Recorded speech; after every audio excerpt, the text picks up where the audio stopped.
Hello बच्चों, let's read the question.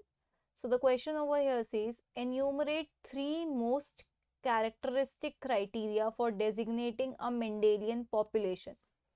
तो यहाँ पे क्वेश्चन में ये कह रहे हैं कि हमें तीन मोस्ट या तीन फंडामेंटल कैरेक्टरिस्टिक्स बताने हैं जो एक क्राइटेरिया बनते हैं कि एक पॉपुलेशन मेंडेलियन पॉपुलेशन है. 3 क्राइटेरिया ऑफ मेंडेलियन पॉपुलेशन. ठीक है, एक पॉपुलेशन को मेंडेलियन पॉपुलेशन कब कहा जाता है. देखिए, सबसे पहली चीज तो ये है कि वो पॉपुलेशन छोटी नहीं हो सकती. It should be very large population. छोटे पॉपुलेशंस में मेंडेलियन पॉपुलेशन नहीं कहते. So it should be a large population. ठीक है, बहुत सारे इंडिविजुअल्स की.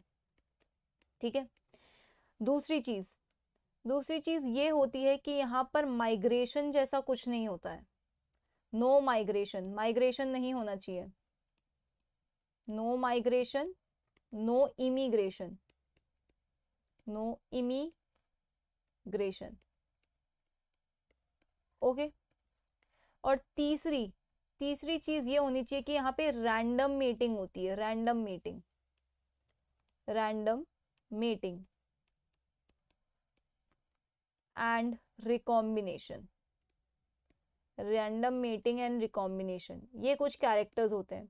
अब देखिए क्या होता है, अगर एक पॉपुलेशन बहुत लार्ज है, ठीक है, ये ए पॉपुलेशन है, ये बहुत लार्ज है.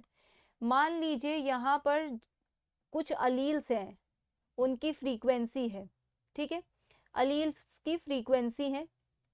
होता क्या है कि अगर ये पॉपुलेशन बहुत लार्ज होती है, अगर इसमें से अलील फ्रीक्वेंसी में थोड़ा सा चेंज आ जाता है, स्लाइट चेंज, तो उस चेंज का अफेक्ट होता ही नहीं है, तो नेग्लिजिबल चेंज हो जाता है वो.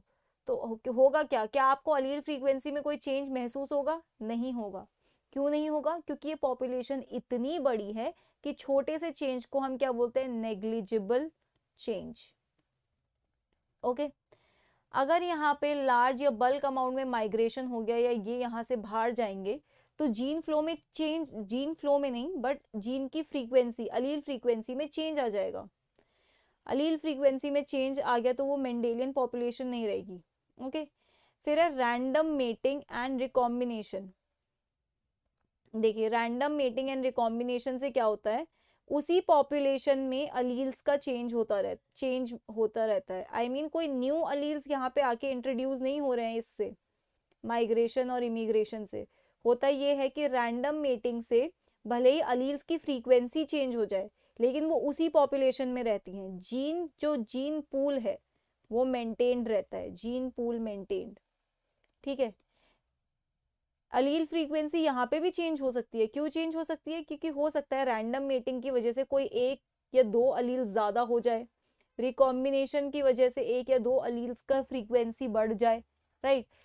माइग्रेशन और इमिग्रेशन से क्या होता है, अलील फ्रीक्वेंसी चेंज होती है लेकिन जीन पूल मेंटेन नहीं रहता. जीन पूल में चेंजेस आने लगते हैं.